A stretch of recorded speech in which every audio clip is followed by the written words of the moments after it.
Malahim, salatu wassalam ala rasulil amin. Bonjour les amis. Nous allons dans cette vidéo faire une initiation pour entrer un peu dans le monde des lettres arabes.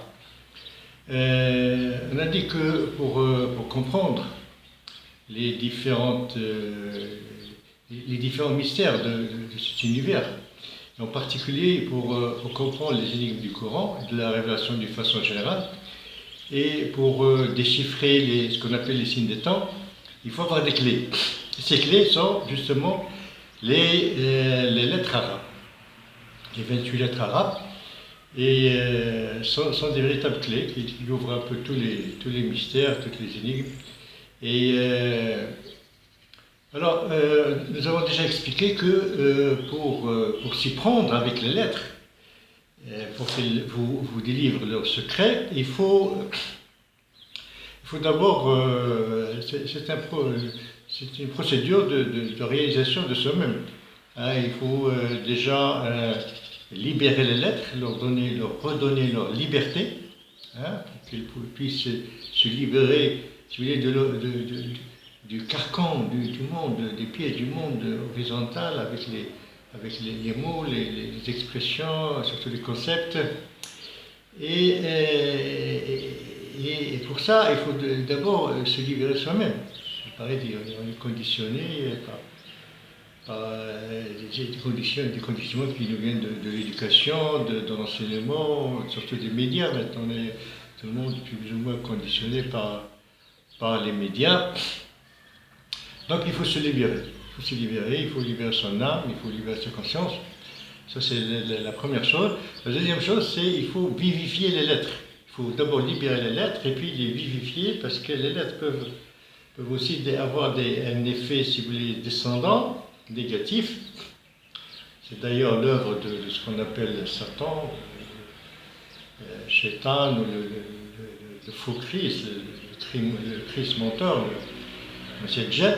Donc il faut les vivifier, leur donner la vie, pour qu'ils puissent retrouver leur niveau, pour aller jusqu'à leur niveau le plus supérieur. Ça veut dire pour exprimer justement les grands principes, les principes fondamentaux de l'existence. Et pour libérer, pour vivifier les lettres, il faut d'abord se vivifier soi-même, vivifier son âme pour qu'il puisse ici, parce qu'il faut se rejoindre. On appelle ça aussi des oiseaux.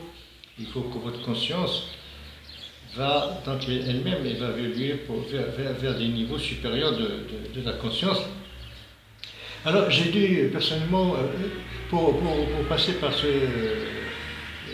procédé, initiatique, il faut en général se restreindre à des retraites. Ça, c'est nécessaire, on ne peut pas entrer dans le monde des lettres sans passer par les retraites. Et moi j'ai dû passer 14 retraites, puisqu'il y a 14 lettres lumineuses dans la feuille Bahara. Chacune avait besoin de sa retraite. Et la première retraite, qui est la plus difficile d'ailleurs, elle est terrible, c'est la retraite du Alif. La retraite des Alif, j'ai dû passer 7 ans dans une retraite pour si vous voulez, devenir, parce que le Alif, il y a aussi le Ulfa, l'intimité. Il faut avoir une intimité avec une lettre.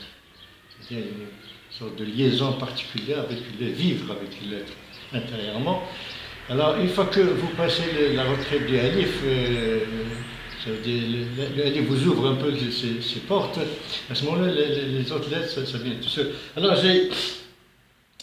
j'ai donc écrit un livre. Donc, quand j'ai fait si vous voulez, une tournée des lettres, j'ai écrit un livre que j'ai appelé la Simia. La Simia, voilà, science et magie des lettres.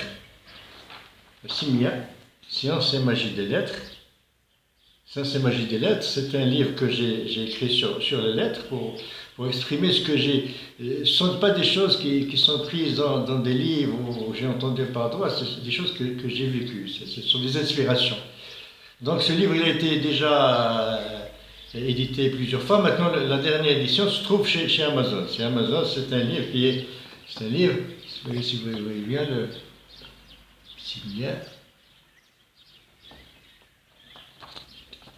C'est un livre qui a été dernièrement donc édité par Amazon et moi je vous conseille de l'acheter et de lire hein, parce que moi j'ai donné des leçons maintenant, j'ai donné des leçons sur la simia comme ça, mais je ne peux pas tout expliquer. Et il vaut mieux avoir ces choses-là, ce sont des choses très importantes, voilà, il faut les avoir sous les yeux. Après ça, tout de suite après, j'ai fait un livre sur l'alphabet latin. Il y a à la fois l'alphabet latin, français, etc. Et je l'ai appelé la trilettrologie universelle. Voilà. Voilà. La trilettrologie universelle, le livre secret des chiffres et des lettres. Donc ça aussi, il est édité chez Amazon. Et par la suite, j'ai fait un livre que j'ai appelé Les énigmes du Coran. Voilà. Voilà, ça c'est un livre, Les énigmes du Coran. Voilà. Les énigmes du Coran. Et ce livre, enfin, il a été édité plusieurs fois. Et actuellement, il est édité par Amazon. Voilà, ça c'est la dernière version qui est éditée par Amazon. Voilà, je ne sais pas ce que vous voyez, bon, les énigmes du Coran. Bon. Alors, nous allons maintenant donner une vue d'ensemble, si vous voulez, une introduction. On va donner une introduction sur les lettres arabes. Alors voilà, ça c'est un tableau qui vous montre les lettres arabes. Voilà. Là, il y a un tableau qui montre. Bon, alors vous avez ici les lettres arabes, n'est-ce pas? Les 28 lettres arabes. Ici, vous avez les prononciations avec l'alphabet latin. Alif, Ba, Jim, Dal, Ha, Waw, Zay, Ha, Ta, Ya, etc. jusqu'au Rin. C'est la dernière lettre. Donc, ici, les prononciations. Ici, des correspondances A, B, J, D, etc. Français. Et ça, c'est le petit jumad, c'est l'ordre des lettres. 1, 2, 3, 4, 5, ça va jusqu'à 28. Et ça, c'est les valeurs numériques. Le grand jumad. Donc, ça marche par tranche. Les unités, 1 à 9, les dizaines, de 10 à 90, et les centaines de 100 à 1000. Voilà un peu le grand truc. Alors, dans le livre donc, de la Simia, alors ces lettres,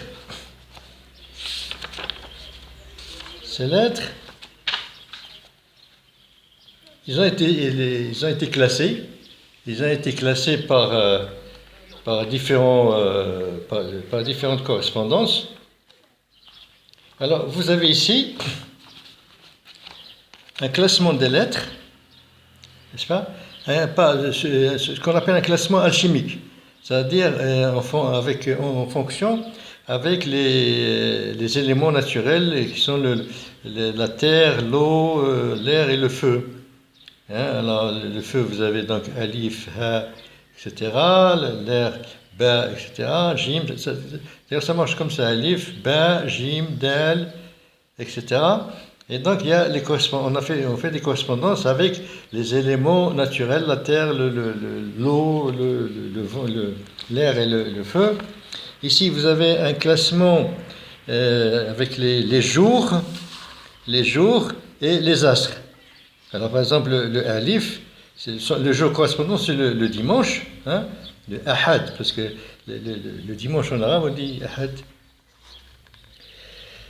Ahad, il est en correspondance avec le soleil. Le lundi, la lettre Ba, il est en correspondance avec le jour, le lundi. D'ailleurs en arabe on dit itnain, c'est le deuxième jour, et on correspond avec la Lune, etc. Donc le Soleil, la Lune, le Mars, Mercure, Jupiter, Vénus, etc. Et là, vous avez des correspondances avec les noms divins. Vous avez les correspondances avec les noms divins. Chaque lettre, elle correspond à un certain nombre de noms divins. Par exemple, le alif correspond au nom divin Allah, au nom de Ahad, Akhir, Awwal, etc. Bon. Et on peut aller tout de suite au mim, parce qu'on a dit ces lettres, quand on les hisse au niveau supérieur, elles représentent donc des principes supérieurs. Et on a vu déjà que les lettres alif et mim sont des grands principes, la ahadiyya, la muhammadiyya. Alors le mim, il correspond à 40. Mim, il correspond à 40 noms divins, 40 noms, parce que la valeur numérique du mim, c'est 40 noms. Bon. Ici, il y a une correspondance entre les lettres arabes et les lettres latines. On a vu que les lettres latines, on peut considérer comme les lettres latines, les lettres grecques viennent de l'alphabet arabe. Donc, il y a l'ordre des 28 lettres.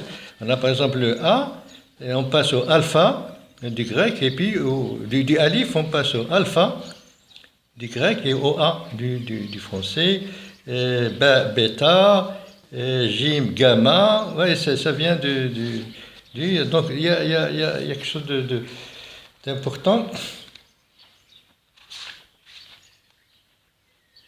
C'était bon.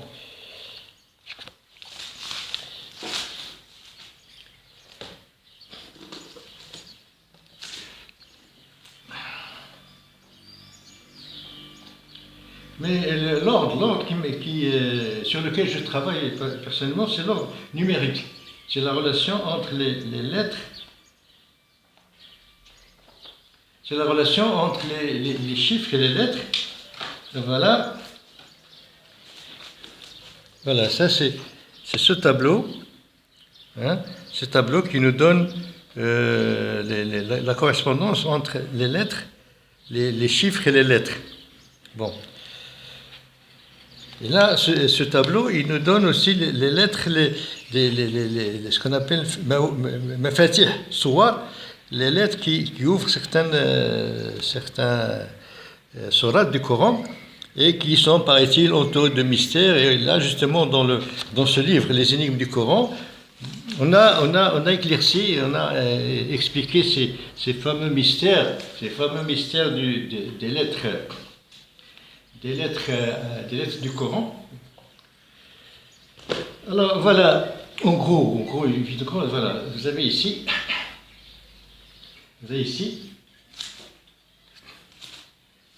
donc les lettres, les différentes lettres. Alors tout cet ensemble de lettres arabes, c'est un peu la synthèse de toutes les sciences. Hein, les sciences qui s'expriment par écrit, parce que chaque lettre, elle correspond à un son, elle correspond à un chiffre, elle correspond à une figure géométrique.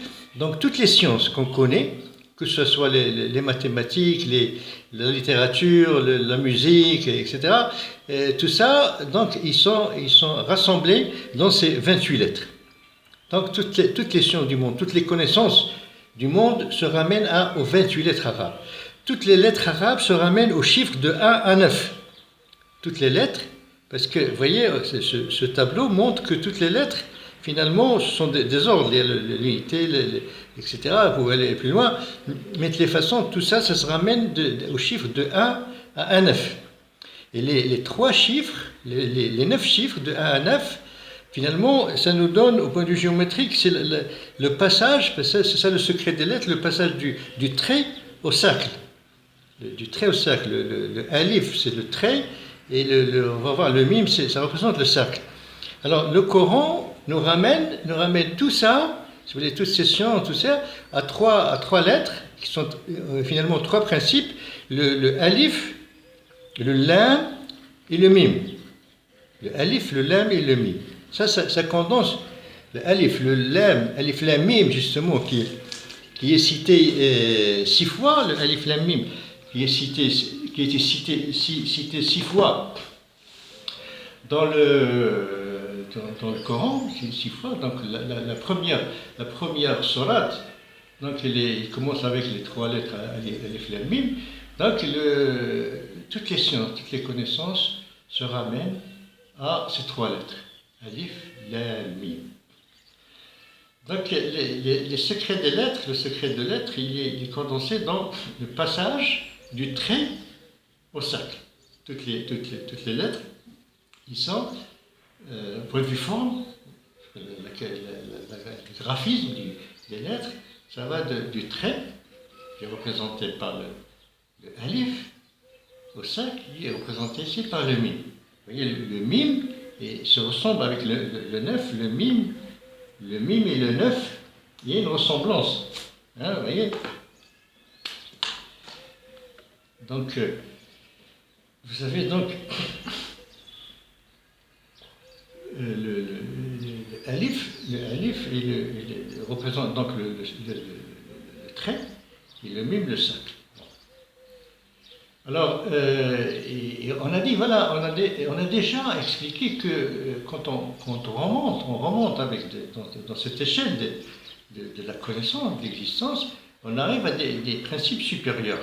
D'ailleurs, les 4 lettres représentent des principes.